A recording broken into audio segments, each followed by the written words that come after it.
Ethan Cole never imagined his life would change inside a decorated hall filled with banners, lights, and polished floors. To him, this day was supposed to be ordinary. A cultural exchange ceremony, that was the official name.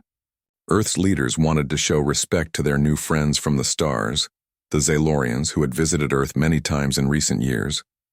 Ethan had only been invited because of his work as an engineer. His task was simple: stand with the technical team, observe the new communication equipment, and make sure everything worked. He adjusted his tie nervously, pulling at the stiff collar. Ceremonies were not his strength. He preferred the quiet hum of machines, the logic of wires, and the predictable flow of circuits. Around him, ambassadors spoke in calm, rehearsed tones, and aides moved quickly with datapads in their hands. The hall smelled of polished wood and faint flowers, carefully chosen to impress their alien visitors. Ethan muttered to himself, "I should have stayed at the lab. At least machines don't stare back."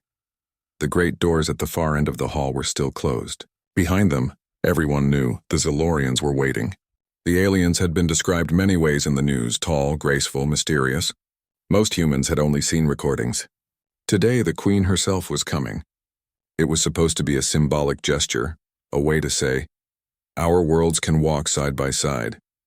Ethan leaned against the wall, keeping himself half hidden behind two other technicians. He felt small, like a shadow among giants. Politicians in tailored suits lined the front rows. Generals in uniform stood proudly, and reporters prepared their cameras. No one was looking for a simple engineer like him. The room quieted. A bell-like tone echoed from the ceiling, and the great doors began to open. Ethan straightened without thinking. At first, all he saw was light. The hallway beyond the doors glowed with silver reflections, bouncing from the strange armor of the Zaylorian guards. They entered in formation, tall and sharp, their skin faintly shining with pale hues of violet. Each step they took was perfectly measured, silent and smooth. Humans whispered, impressed by the discipline. And then she entered. The Queen, Sarilith. Her presence filled the hall as if the air itself had shifted. She was taller than any human woman Ethan had ever seen, yet her movements were calm and elegant. Her robe shimmered like woven starlight, each thread carrying soft patterns that seemed to move on their own. A crown rested lightly on her head, not heavy with gold, but thin and shining like a ring of silver energy. Her eyes, a deep shade of luminous blue, scanned the hall. Every human in the room bowed or lowered their head. The reporters froze. The leaders offered practiced gestures of respect. Ethan tried to follow, but he couldn't help looking at her again. Something about her presence felt different. Powerful, yes, but also curious. As if she was not only being watched, she was watching them very closely. The Queen walked forward, her guards stopping at the doors. She was not surrounded by them like a prisoner of honor. She came alone, confident, unafraid. Each step seemed to echo louder than the polished shoes of the humans. Ambassador Reynolds, Earth's official representative, stepped forward and began his speech. "On behalf of the people of Earth, we welcome Her Majesty Sarilith, Queen of the Zaylorians. May today mark another chapter in the friendship between our stars." The Queen inclined her head, graceful and deliberate. "I accept this welcome. May your people walk safely in the light of tomorrow." Her voice was soft but carried across the hall, every word clear, as if the air itself bent to carry her tone. The ceremony continued, just as Ethan expected. Words about cooperation, promises of peace, talk of shared progress. But Ethan felt uneasy. The Queen's gaze kept drifting away from the main speakers. He noticed something strange. She wasn't watching the generals.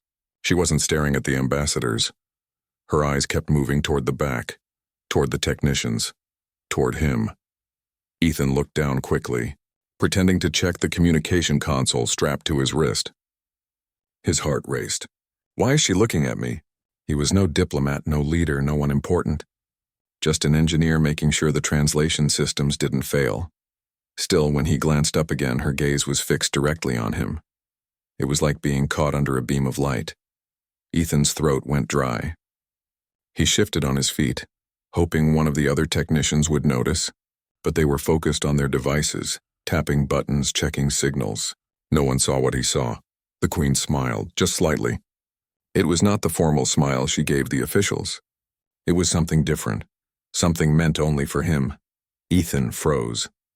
The rest of the ceremony passed like a blur. Speeches echoed, promises were exchanged, and gifts were presented. But all Ethan could think about was the Queen's eyes. Every time he tried to focus on his work, he felt them again, steady, calm, watching him. Finally, the time came for the formal exchange of symbols. A human banner was lifted, glowing with Earth's emblem, and in return the Queen offered a crystal object shaped like a star. The hall filled with applause, the cameras flashed, and people relaxed. But then the Queen raised her hand. The hall fell silent again. She spoke, her voice carrying a weight no translator could soften. This ceremony was not only for tradition, it was for choice. Today I choose not a banner, not a symbol, but a person. Every human stiffened.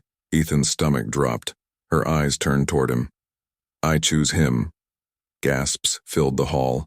Cameras spun toward the back rows, diplomats turned, and generals exchanged sharp looks. Ethan felt dozens of eyes pierce through him, but none sharper than the Queen's. She lifted her hand slowly, pointing toward him, not with demand, but with certainty, as if she had already made her decision long before this moment. Ethan's hands trembled. Me? He whispered, but the word was drowned in the shocked murmurs of the room. The Queen stepped forward, her tall form cutting through the sea of officials. She stopped only a few feet away from him. The hall was utterly silent. You are Ethan Cole, she said, her voice steady, the one who solved the impossible signal that saved my fleet. Ethan blinked, his mind racing back. Months ago, there had been a strange request at the lab. A broken communication link, strange alien coding, signals that didn't make sense. He had stayed up for nights fixing it out of curiosity more than duty. He never thought it mattered. He had no idea that his late-night work had saved an alien queen. Now, here she stood, choosing him in front of the entire world. Ethan opened his mouth, but no words came out. The Queen smiled once more, her voice carrying a final, clear note that echoed in every corner of the hall. And today, I claim him as part of my people's bond with Earth.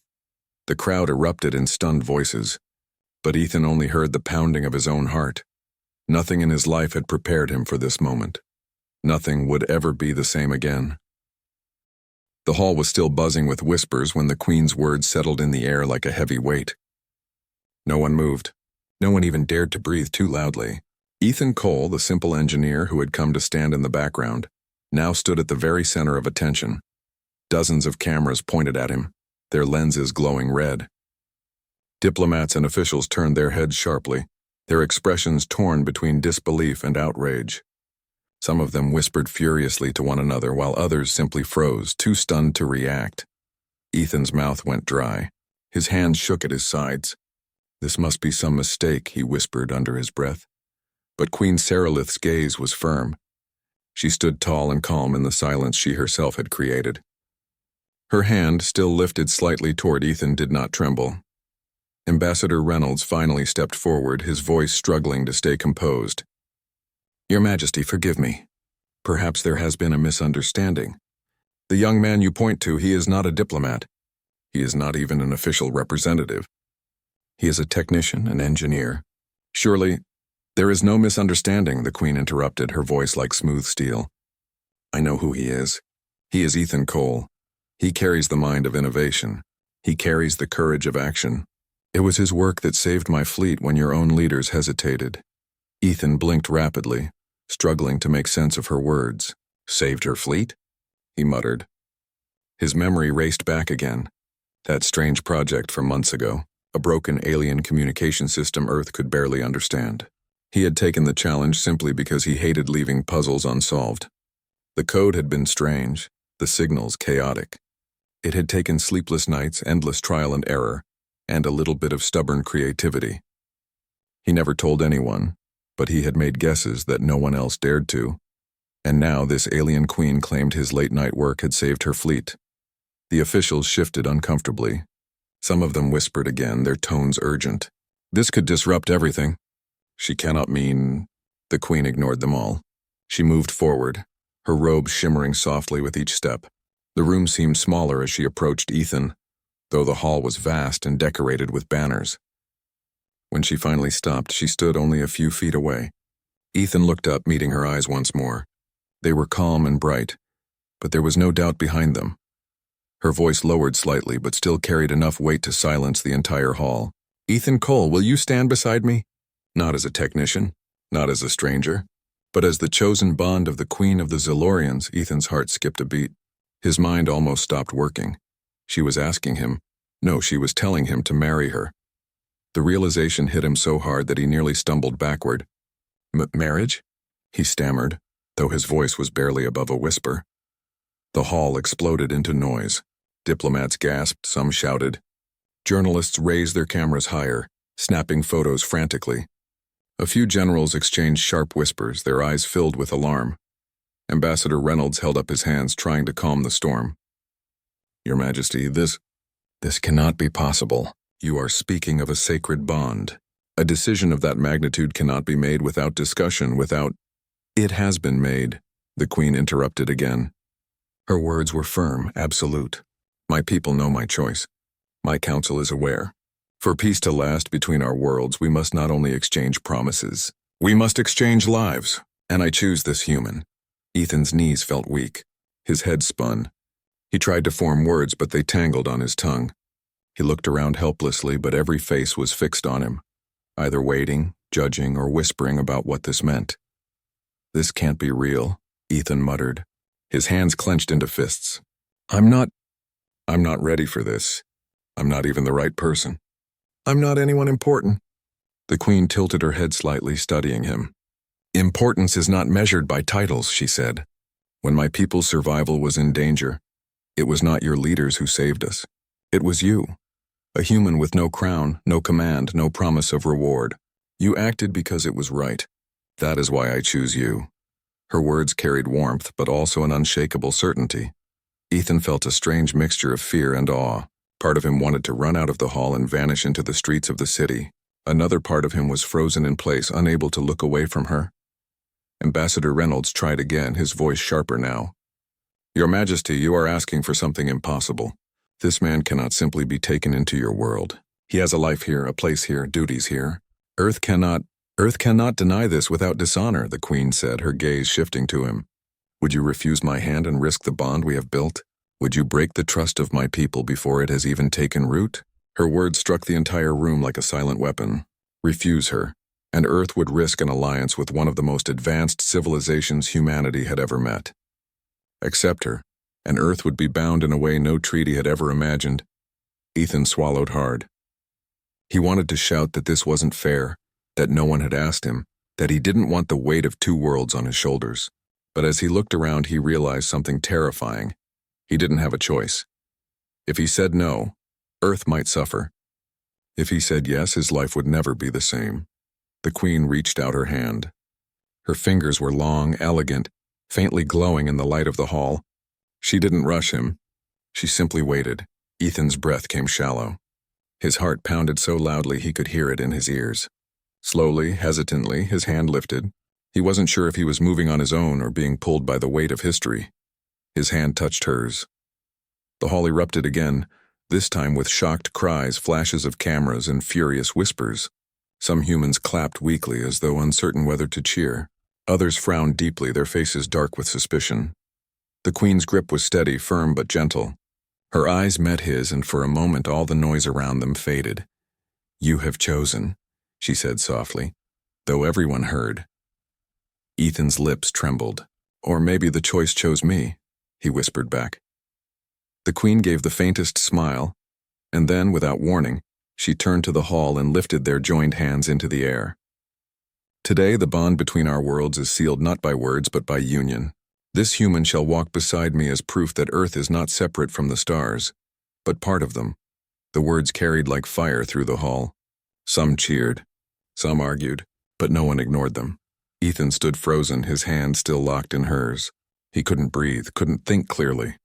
His life had been turned upside down in seconds. He had come to the ceremony expecting a day of speeches. Now he had agreed, whether by choice or by force of destiny, to marry an alien queen, and nothing could undo what had just happened. The aftermath of the ceremony left the entire hall buzzing, but Ethan Cole felt trapped in a strange bubble. The Queen's hand was still warm in his, her gaze steady and commanding. Around them, humans whispered, taking hurried notes, exchanging glances that were equal parts awe and panic. Some diplomats muttered about protocol violations. Generals frowned, their rigid postures refusing to relax. Journalists snapped picture after picture, capturing the moment that would define history for decades to come. Ethan, however, could barely breathe. His mind raced with endless questions. How did this happen? Why me? What am I supposed to do now? He had always thought of himself as just another engineer, someone who solved problems and kept machines working. He was not a diplomat, a leader, or a hero. Yet now, in front of the Queen of the Zilorians and the representatives of Earth, he had agreed, almost without realizing it, to become a part of an alien culture. "Are you sure about this?" he whispered, his voice almost drowned by the chatter around him. Queen Saralith tilted her head, her expression unreadable but calm. "Ethan Cole, you are sure enough to stand beside me. That is all that is required. The rest can be learned." Ethan swallowed. "Learned? I don't even know what I am supposed to do. I'm not ready for this, all of this." "You will be," she replied gently, her voice carrying the weight of certainty that no human could ignore. "In my culture, marriage is not only about partnership but about trust. You have already proven your worth through action, through courage. The rest is only guidance." For a moment, Ethan imagined refusing, but as he glanced around the hall, he realized the consequences. Refusing could damage the delicate alliance Earth had worked to maintain for decades. It could anger the Zalorians, a species whose technology far surpassed anything humans had. It could even threaten lives. Suddenly, his own comfort and fears felt insignificant compared to the bigger picture. Ethan exhaled slowly. I don't know if I'm ready," he said, though he held out his hand again almost automatically. "But I'll try. I'll do my best." Queen Saralith's lips curved slightly, just enough to hint at approval. "That is all I ask." After the ceremony, Ethan and the Queen were escorted to a quiet room within the hall. It was unlike any room he had ever seen. The walls shimmered faintly as if alive, reflecting soft light that seemed to respond to movement. A low hum filled the space, not unpleasant, like the sound of distant energy pulsing through the floor. Ethan sat heavily on a bench, running his hands through his hair. "I can't believe this is happening," he muttered. "One moment I'm fixing broken equipment, the next I'm—" "You are part of my life now," the Queen finished for him. Her voice was calm, almost soothing, but every word carried authority. "You will face new responsibilities. You will learn our ways, and you will represent humans in ways that no other human has before." Ethan looked up at her. The thought was overwhelming. "I can barely even speak properly in front of my own managers, let alone an alien queen." She smiled faintly. "Speech is secondary. Understanding is primary. Your mind works differently from mine, and that is why I chose you. Humans see solutions in ways we cannot. That difference is strength, not weakness." Her words surprised him. He had expected criticism, guidance, perhaps even dismissal. Instead, she spoke as if he already belonged there, already capable of stepping into this strange new world. A soft chime echoed in the room. One of her attendants, a tall figure with shimmering violet skin, entered quietly. "The council awaits you," they said. "The union must be formalized according to our tradition." Ethan rose reluctantly, glancing nervously at the Queen. "Union? Formalized, like wedding stuff?" Saralith nodded. "Yes, Earth's traditions differ, but for my people, this ceremony is binding. It is not just symbolic. It is real." Ethan's stomach dropped. He had thought the public ceremony was the difficult part, but now he understood that it was only the beginning. He was about to face the rituals of a species that was entirely unfamiliar, in ways he could not yet imagine. As they walked down a long corridor, Saralith's presence beside him was steady and reassuring. Her stride was confident, her posture regal. Every movement drew attention from the attendants and the few humans allowed to follow. Ethan struggled to keep pace, feeling clumsy in comparison. The chamber they entered was circular, vast and illuminated with a soft, ambient glow that seemed to rise from the floor. In the center stood an intricate platform, etched with patterns that shifted subtly under the Queen's gaze. Alien symbols glowed faintly along the walls, forming shapes that seemed almost alive. "This is beautiful," Ethan whispered. "The patterns represent the unity of life. Sarilith explained. They are designed to guide those who join together, to help our minds and hearts align in understanding and trust. Ethan nodded, though he barely understood. His focus remained on staying upright, not tripping over the raised edges of the platform or accidentally offending anyone present. A group of Zilorian elders stood around the platform, their expressions unreadable. Their presence alone made Ethan feel small, insignificant yet oddly honored. One of them, an elder with long silver hair, stepped forward. "You have been chosen," the elder said in a clear melodic voice. "And now you must accept the rites of the bond. This is the path of trust and unity. Are you prepared, human?" Ethan's throat tightened. I think so," he said, though his voice was uncertain. "Think is not enough," the Queen said gently, placing her hand over his again. "You are prepared. You have already proven it by accepting the responsibility before understanding it. Courage is not the absence of fear, Ethan. Courage is moving forward despite it." Ethan swallowed hard, trying to calm his racing heart. "Then I will do it," he said. The elders began the ritual. Soft, harmonious tones filled the chamber, resonating with the glowing patterns on the floor. Ethan felt a strange vibration through his feet, like the pulse of life itself. The Queen guided his hands and movements, showing him gestures that symbolized trust, respect, and unity. At first, Ethan felt awkward, clumsy, unsure if he was doing anything correctly. But Sarilith's calm presence beside him offered reassurance. Her instructions were patient, her guidance subtle. Slowly, Ethan began to understand the rhythm, the meaning, the purpose behind each action. "You are learning quickly," Sarilith whispered. Not to the elders, but to him. "More quickly than many in my world would have." Ethan blushed. "I'm just trying not to mess this up," he said, almost laughing despite his fear. The elders' voices rose together in a melodic chant, a sound unlike anything he had ever heard. Ethan felt the vibrations moving through him, like a connection forming not just in his mind but in his very body. The glowing patterns beneath them pulsed in response, as if acknowledging the bond forming between the human and the Queen. Hours, or perhaps minutes, he could not tell, passed. Time seemed to bend in the strange rhythm of the ritual. When it finally ended, Ethan felt exhausted but strangely alive. His heart still pounded, but not just from fear.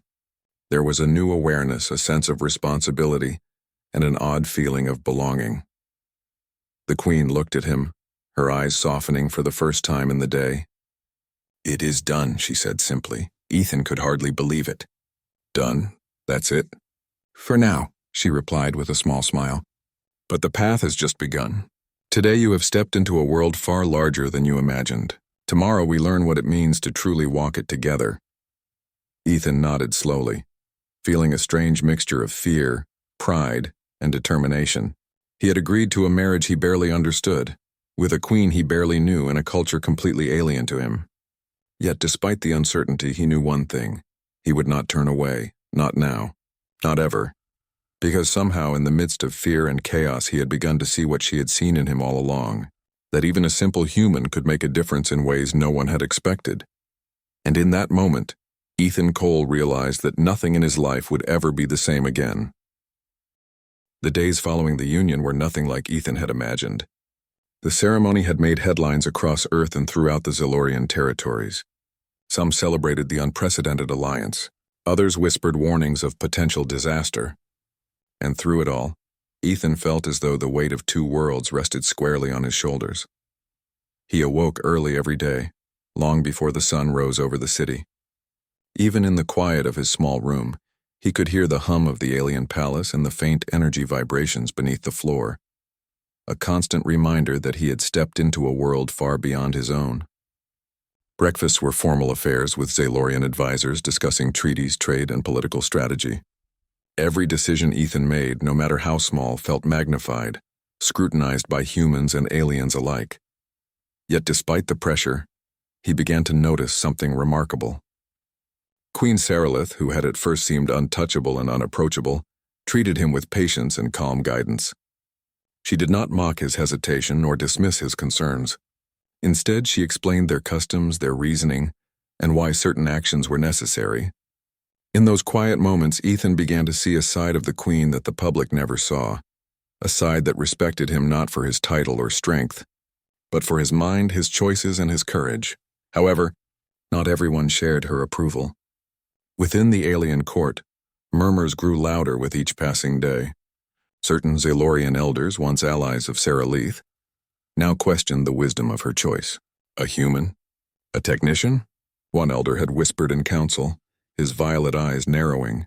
This is unprecedented. It may endanger everything we have built. Meanwhile, on Earth, some leaders argued that Ethan was ill-prepared to represent humanity. We cannot risk sending a civilian into interstellar diplomacy, one official said, waving a hand over a series of reports and transmissions. This could collapse our position before it even begins. Ethan overheard some of these conversations and felt panic rising in his chest. How am I supposed to do this? I'm just an engineer. The thought made him feel small, helpless, and unworthy. But Saralith never let him doubt himself for long. She took him to the training chambers where humans and aliens studied diplomacy, tactics, and protocol. She guided him through simulations, teaching him how to read alien expressions, interpret subtle signals, and respond to threats without creating offense. Every lesson was challenging, yet every success gave him a sliver of confidence. Slowly, he began to realize that humans were valued not just for strength or skill, but for creativity and adaptability. One evening, as the twin moons of the Zaylorian homeworld rose outside the palace windows, Saralith and Ethan sat overlooking the city. Her long robes shimmered softly under the moonlight. You're learning faster than I expected, she said. Humans have a remarkable way of seeing solutions where others see problems. Ethan chuckled nervously. I'm just trying not to ruin everything. I feel like one mistake could, I don't know, start a war or something. Saralith's gaze softened. Mistakes are part of learning. Courage is not the absence of fear. It is continuing despite fear. You have that courage, Ethan. That is why I chose you. Before Ethan could respond, a sudden alarm echoed through the palace. Red lights flashed along the walls, accompanied by a low, vibrating hum. A Zaylorian guard appeared, bowing slightly. Your Majesty, a vessel has entered the outer perimeter. It is not registered and it approaches quickly, the guard reported. Ethan felt his pulse quicken. He had barely begun understanding this world, and already danger was near. Saralith's expression, however, remained calm and collected. Prepare for inspection, she said, her voice steady. We will handle this carefully. They moved to the observation deck where the human technicians and Zaylorian security gathered. The approaching vessel was sleek and silent, its design unfamiliar even to the Zaylorians. Sensors picked up no identification. Ethan could feel tension rising in the room. Could it be pirates? One technician whispered. Saralith shook her head. More likely, it is a faction that opposes my rule. They know I have chosen a human as my bond. Some may try to exploit your inexperience. Ethan's stomach dropped. They might attack me? Just because I exist? The Queen placed a hand on his shoulder, firm and grounding. Fear is natural, she said softly. But panic will not help. Watch. Think. Act when the time comes. Minutes later, the vessel entered the palace perimeter. It did not fire weapons, but it hovered close enough to be threatening. The Zaylorian guards readied their energy shields. Ethan, unsure of what to do, stayed by Saralith's side. Human ingenuity is needed now, the Queen said quietly. Observe carefully. Notice patterns. Your mind can find solutions they cannot anticipate. Ethan focused. He watched the ship's movement, the timing of its energy pulses, the way it adjusted its trajectory. Suddenly, he saw a pattern. A small delay in the pulses, a repeated sequence that seemed unusual. Queen Saralith, he said, pointing at the console. I think I can interfere with their navigation. Their system. It's predictable. We can disable their approach without violence.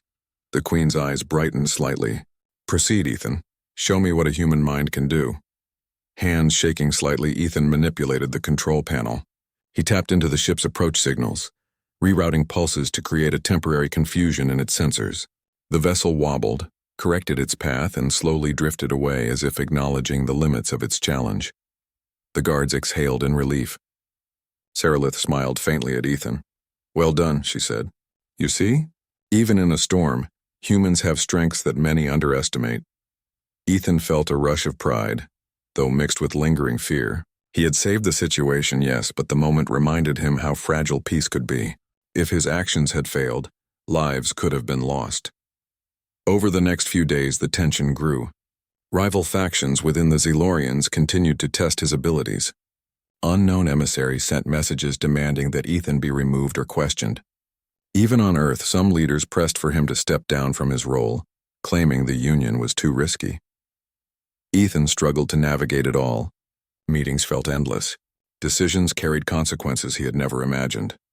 And yet each time he hesitated, Sarilith reminded him quietly, courage was moving forward. Every choice he made, every moment he acted thoughtfully, reinforced his value not only as her bond but as a bridge between worlds.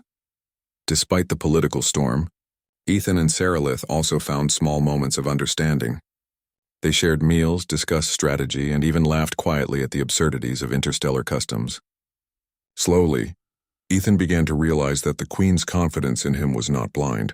He could rise to meet this challenge. But even as he learned, he knew the threats were real. Rival factions, jealous courtiers, and unseen enemies would not wait. Every day brought new challenges, subtle and overt, and Ethan understood one undeniable truth. Being married to the Queen was not only about companionship, it was about survival, strategy, and proving that humans, no matter how simple they seemed, could stand among the stars. For the first time in his life, Ethan Cole felt the weight of destiny pressing upon him, but rather than breaking him, it awakened something inside. A determination to rise to protect the Queen, and to show the galaxy that humanity could be more than observers. Humanity could be a force, and thus the rising storm of politics, rivalry, and danger began to swirl around him, threatening to crush him, test him, and change everything he had ever known. But Ethan was no longer just a simple engineer. He was part of the storm now. The tension in the palace had reached a boiling point. Rival factions, jealous courtiers, and secret enemies had made their intentions clear. They wanted to challenge the Queen's choice, question her judgment, and, if possible, remove Ethan Cole from the equation entirely. Ethan had learned much since his arrival. He had studied alien tactics, read subtle cues in Zelorian behavior, and developed strategies that combined human creativity with alien logic. But nothing could have fully prepared him for the events that unfolded one evening. A loud alarm shattered the quiet of the palace. Red lights flashed violently along the walls, and an urgent vibration resonated through the floors. Ethan felt his heart race. "Intruders," a guard shouted. "They are inside the palace!" Sarilith remained calm, though her posture stiffened slightly. "Stay close to me," she instructed, her voice carrying the authority of command that no one dared challenge. "They are trying to take advantage of the human bond. They will fail, but we must act carefully." Ethan followed, trying to steady his breathing. His mind raced, recalling every lesson Sarilith had taught him about defense, observation, and improvisation. This was no longer a simulation. This was real. Lives, both human and alien, depended on their actions. The intruders were swift and precise. Shadows moved along the corridors, silent but deadly. Ethan could see the glint of alien technology in their hands, devices capable of disabling shields, intercepting communications, and neutralizing defenders. It was unlike anything he had ever faced. One of the attackers stepped forward, aiming a device toward Sarilith. Time seemed to slow. Instinct and training collided with fear. Ethan acted. He remembered the signals he had studied weeks earlier, the patterns of energy flows in the palace's corridors. Without thinking, he grabbed a control panel nearby and sent a quick pulse through the floor's energy matrix. The device in the intruder's hand overloaded and short-circuited, sending sparks flying. The attacker screamed in frustration and stumbled back. Sarilith raised her hand and a protective shield formed around them, glowing softly with energy. Her expression was calm, but her eyes held relief. "Well done, Ethan. That was exactly what was needed." Ethan barely had time to catch his breath. Another intruder approached, faster and more determined than the first. He thought quickly. Using the knowledge he had gained about alien technology, he manipulated a nearby console, creating a false signal that lured the attacker into a trap corridor. The intruder was captured without a fight. For the first time, Ethan realized the truth. Humans were underestimated in the galaxy not because of weakness, but because of ingenuity. A human mind could adapt, improvise, and see possibilities others could not. The intruders had been attempting to destabilize the palace, to challenge the Queen's authority, and perhaps to harm him. but now they were either captured or fleeing. The palace remained intact. Saralith's voice, calm but firm, echoed through the chambers. "You have proven something today, Ethan," she said, her eyes meeting his. "Not only to me, but to every observer. Humans are not just observers in the galaxy. They are participants. And you, my chosen bond, have shown that courage, intelligence, and creativity can match any technology or power." Ethan felt a rush of pride, though mingled with exhaustion. His hands shook, his mind raced, but he had done it. He had protected the Queen. He had proven humanity's potential. Later, as the palace settled back into calm, the Queen and Ethan walked along the high corridors overlooking the city. Lights from the alien metropolis sparkled beneath them, reflecting in the soft silver of her robes. "You saved my life," Saralith said quietly. "And you saved countless others as well. Today you have not only proved your worth to my people, but to your own. The galaxy will remember this." Ethan shook his head, still in disbelief. "I was just trying not to mess things up. I never expected to become a hero." Saralith finished for him, a small smile on her lips.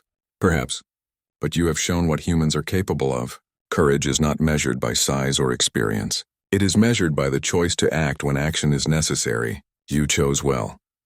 For the first time, Ethan felt a sense of true belonging. He was no longer the timid engineer who had nervously adjusted his tie at the cultural ceremony. He was a partner to the Queen, a bridge between worlds and a representative of humanity's unique strengths. Word of the incident spread quickly. Across the galaxy, diplomats, leaders, and observers took note of the human who had stood beside an alien queen and defended her palace with nothing but intelligence, courage, and quick thinking. Earth's leaders, once skeptical of the Union, now viewed humanity with renewed respect. Alien factions that had doubted humans now reconsidered their assumptions. Back in the palace, the Queen and Ethan began to plan for the future. The union was no longer just ceremonial. It had become practical, strategic, and deeply symbolic. Together they worked on treaties, developed plans for joint projects, and trained together for challenges yet unseen. The respect between them grew, not just as ruler and consort, but as allies, companions, and equals in facing the galaxy's unpredictability. Ethan found himself learning at a pace he had never imagined. He mastered customs, understood alien politics, and even began contributing ideas that impressed the Queen and her council. Where he had once doubted his own abilities, he now saw how humans could offer insight and creativity in ways others could not anticipate. Yet beyond the politics and training, a quieter bond formed. In private moments, Saralith and Ethan shared stories, laughter, and reflections. They discovered common ground despite the vast differences in their cultures.